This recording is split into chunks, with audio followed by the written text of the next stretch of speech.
अस्सलाम वालेकुम मोहतरम नाज़रीन व सामीन, खुश आमदीद कहते हैं आज की हमारी इस वीडियो के अंदर। मजीद अच्छी इस्लामिक वीडियोस के लिए हमारे चैनल हमारा इस्लाम को सब्सक्राइब करें। और महफिल मिलाद के तजर्बात में से ये बात तजर्बा शुदा है कि जिस साल महफिल मुनक्कद की जाए उसी साल में खूब खैर व बरकत होती है, सलामती व आफियत होती है, कुशादगी रिज़्क होती है। और इब्ने जोजी अल मिलादुन नबुव्वा किताब के अंदर लिखते हैं कि औलाद में भी बरकत होती है, आबादी और शहरों में अमन व सलामती और घरों में सुकून व करार नबी मुख्तार सल्लल्लाहु अलैहि वसल्लम के मिलाद शरीफ की बरकत से रहता है। और इसी तरह हजरत अल्लामा जलालुद्दीन सयूती अलैहि रहमा भी अपनी किताब अल वसाइल फी शराए शुमाइल में लिखते हैं, कोई घर, कोई मस्जिद, कोई मोहल्ला ऐसा नहीं जिसमें नबी करीम सल्लल्लाहु अलैहि वसल्लम का मिलाद पढ़ा जाए, मगर फरिश्ते उस घर या मस्जिद या मोहल्ले को घेर लेते हैं और उसके अहले खाना पर बख्शिश की दुआ करते हैं। और फरिश्तों के सरदार जिनके गले में नूरी तोक होते हैं, यानी हजरत जिब्राइल, हजरत मिकाइल, हजरत इसराफील और हजरत इजराइल अलैहिस्सलाम भी मिलाद शरीफ करने वालों के लिए दुआए रहमत करते हैं। जिस घर में मिलाद शरीफ पढ़ा जाता है, अल्लाह करीम उस घर वालों को कहत, बीमारी,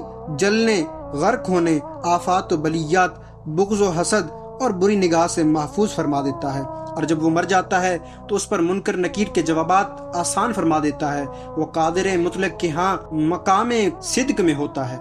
सुबहान अल्लाह, सुबहान अल्लाह, कितनी बरकतें हासिल होती हैं। हमें भी चाहिए इस माह मुबारक के अंदर हजूर अकरम नूर मुजस्सम सल्लल्लाहु अलैहि वसल्लम की विलादत बासादत की खुशियाँ मनाएं और हजूर अकरम नूर मुजस्सम सल्लल्लाहु अलैहि वसल्लम पर दुरूद पाक की कसरत किया करें। मजीद अच्छी वीडियोस के लिए हमारे चैनल हमारा इस्लाम को सब्सक्राइब करें, वीडियो को लाइक एंड शेयर करें, कमेंट वीडियो में अपनी राय देना न भूलिएगा। जज़ाकुमुल्लाहु खैरा व अहसनल जज़ा।